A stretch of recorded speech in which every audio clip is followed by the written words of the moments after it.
ಘೋರ ಹಂತಕ್ಕೆ ತಲುಪಿದೆ ಇಸ್ರೇಲ್ ಇರಾನ್ ಸಂಘರ್ಷ. ಮಧ್ಯಪ್ರಾಚ್ಯದಲ್ಲಿ ಮೊಳಗಿದೆ ಮಹಾಯುದ್ಧದ ರಣಕಹಳೆ. ಇಸ್ರೇಲ್ ಇರಾನ್ ಯುದ್ಧ ಅಖಾಡಕ್ಕೆ ಅಮೆರಿಕ ಎಂಟ್ರಿ ಆಗಿದೆ. ಇಲ್ಲಿವರೆಗೂ ಕೂಡ ಅಮೆರಿಕ ಕೇವಲ ವಾರ್ನಿಂಗ್ ಅನ್ನು ಕೊಡ್ತಾ ಇತ್ತು. ಈಗ ಘೋರ ಹಂತಕ್ಕೆ ತಲುಪಿದೆ ಇಸ್ರೇಲ್ ಇರಾನ್ ಸಂಘರ್ಷ. ಪ್ರಮುಖವಾಗಿ ಅಮೆರಿಕ ದಾಳಿ ನಡೆಸಿದ್ರು ಕೂಡ ವಾರ್ ಗೇಮ್ ಮುಗಿದಿಲ್ಲ. ಘೋರ ಹಂತಕ್ಕೆ ತಲುಪಿ ಹೋಗಿದೆ. ಈಗ ಇಸ್ರೇಲ್ ಇರಾನ್ ಯುದ್ಧ ಅಖಾಡಕ್ಕೆ ಅಮೆರಿಕ ಎಂಟ್ರಿ ಕೊಟ್ಟಿದೆ. ಇಸ್ರೇಲ್ನ ಮಿಸೈಲ್ಗಳ ಸುರಿಮಳೆಗೆ 9 ಸೈನಿಕರು ಹತರಾಗಿದ್ದಾರೆ. ದಾಳಿಯಿಂದ ಗಾಯಗೊಂಡಂತಹ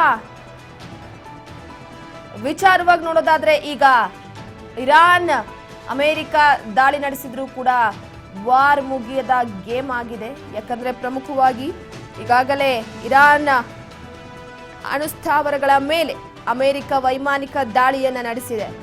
ಇರಾನ್ನಲ್ಲಿರುವಂತಹ ಪೋಡೋ, ನಂಟಾಜ್ ಮತ್ತು ಕೆಲವೊಂದಿಷ್ಟು ಪ್ರದೇಶ 3 ಅಣುಸ್ಥಾವರಗಳ ಮೇಲೆ, ಪರಮಾಣು ತಾಣಗಳ ಮೇಲೆ ದಾಳಿಯನ್ನು ನಡೆಸಿರುವಂಥದ್ದು. ಇಸ್ರೇಲ್ ಇರಾನ್ ನಡುವೆ ನಡೀತಾ ಇರುವಂತಹ ಯುದ್ಧ ಈಗ ಮಹಾ ತಿರುವನ್ನ ಪಡೆದುಕೊಂಡಿರುವಂಥದ್ದು. ಸಂಘರ್ಷಕ್ಕೆ ವಿಶ್ವದ ದೊಡ್ಡಣ್ಣ ಅಮೆರಿಕ ಅಧಿಕೃತವಾಗಿ ಈಗ ಎಂಟ್ರಿ ಕೊಟ್ಟಿರುವಂಥದ್ದು. ಸೊ ಹಾಗಾಗಿ ಇರಾನ್ ರಾಷ್ಟ್ರದ 3 ಅಣುಸ್ಥಾವರಗಳ ಮೇಲೆ ಅಮೆರಿಕ ವೈಮಾನಿಕ ದಾಳಿಯನ್ನು ನಡೆಸಿದೆ. ಇರಾನ್ನಲ್ಲಿರುವಂತಹ ಪ್ರಮುಖ ತಾಣಗಳ ಮೇಲೆ ದಾಳಿಯನ್ನು ನಡೆಸಿದ್ದು.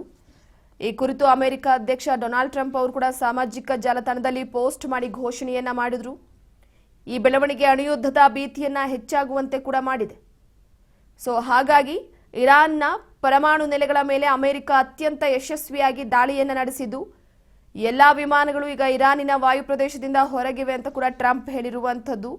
ಸೊ ಅದಾದ ನಂತರವಾಗಿ ಪ್ರಮುಖವಾಗಿ 3 ಪರಮಾಣು ತಾಣಗಳ ಮೇಲೆ ನಾವು ನಮ್ಮ ಅತ್ಯಂತ ಯಶಸ್ವಿ ದಾಳಿಯನ್ನು ಪೂರ್ಣಗೊಳಿಸಿದ್ದೇವೆ ಎನ್ನುವ ಮುಖಾಂತರವಾಗಿ ಘೋಷಣೆಯನ್ನ ಮಾಡಿದ್ದಾರೆ. ಸೊ ಹಾಗಾಗಿ ಪ್ರಾಥಮಿಕ ತಾಣಗಳಿಂದ ಹಿಡಿದು ಬಾಂಬ್ ದಾಳಿಯನ್ನ ಮಾಡಿರುವ ವಿಚಾರವಾಗಿ ಈಗಾಗಲೇ ಕೆಲವೊಂದಿಷ್ಟು ಆ ದೇಶದ ಪ್ರಜೆಗಳನ್ನ ಸುರಕ್ಷಿತವಾಗಿ ವಾಪಸ್ ಕರೆಸಿಕೊಳ್ಳಲಾಗ್ತಿದೆ.